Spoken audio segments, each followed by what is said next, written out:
Philippine Coast Guard says a Chinese-flagged research vessel passed through Itbayat and Basco in Batanes before loitering in the vicinity waters of Catanduanes. PCG spokesperson for the West Philippine Sea, Commodore J. Tariela, says the spotting was based on their monitoring through their automatic identification system. Tariela says that the vessel departed from Shenzhen port on April 13 and passed through Itbayat and Basco, Batanes on April 22. Tariela adds that the Chinese vessel proceeded southwards, coming within 11 nautical miles of the coast of Mapanas, northern Samar on April 25. The vessel then traveled north again until it reached the waters of Catanduanes, where it was monitored by the Armed Forces of the Philippines.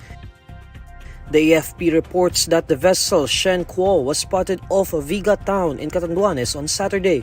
In a statement, the AFP says that they have made several attempts to contact the vessel through regular radio channels but did not get a response from the Chinese vessel.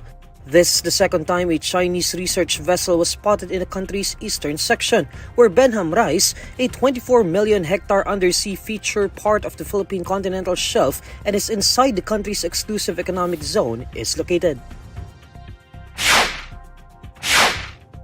Another Chinese gray ship was spotted on Sunday morning, April 28, apparently continuing to keep track of the multilateral maritime exercise being conducted off Palawan as part of this year's Balikatan War Games. Armed Forces of the Philippines Western Command spokesperson Captain Ariel Joseph Coloma says that a Chinese vessel with bow number 578 was sighted some 7 to 8 nautical miles off the Philippine, American, and French naval ships participating in the multilateral maritime exercise off the northern part of Palawan. Meanwhile, Coloma notes that the Chinese vessel with bow number 793, which was spotted on Saturday near the participating vessels of the multilateral maritime exercise, had already left the area. Coloma says that the 4 multilateral maritime exercise vessel participating in the maritime exercise continued its planned activities and the Western Command was not bothered by the presence of the Chinese ships. According to Coloma, the multilateral maritime exercise, which began on April 25 and concludes on April 29, has been achieving training objectives on a daily basis. The multilateral maritime exercise is part of the 39th iteration of the Balikatan exercises and aims to enhance the interoperability of the participating navies.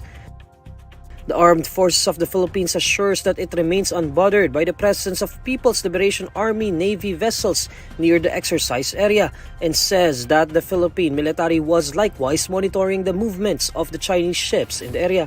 Meanwhile, the Philippine Coast Guard downplays the presence of the Chinese Navy ship during the maritime drills, calling it China's mere strategy to make their presence felt in the area. Dagupan City in Pangasinan is expected to experience extreme heat and reach the highest index on Monday, April 29 at 47 degrees Celsius, according to Pagasa. Based on Pagasa's forecast, Apari in Cagayan may hit the second highest heat index at 46 degrees Celsius. The State Weather Bureau says 34 other areas will likely reach a heat index of 42 to 51 degrees Celsius, which falls under the danger category. These places include Lawag City in Ilocos Norte, Tuguegarao City in Cagayan, Etxague in Isabela, Baler in Aurora, and Bacnotan in La Union. Pag-asa says heat index considered at danger level would likely cause heat cramps and exhaustion, while heat stroke is probable with continued heat or sun exposure. Pag-asa advises the public to limit outdoor time amid extreme heat to ensure safety.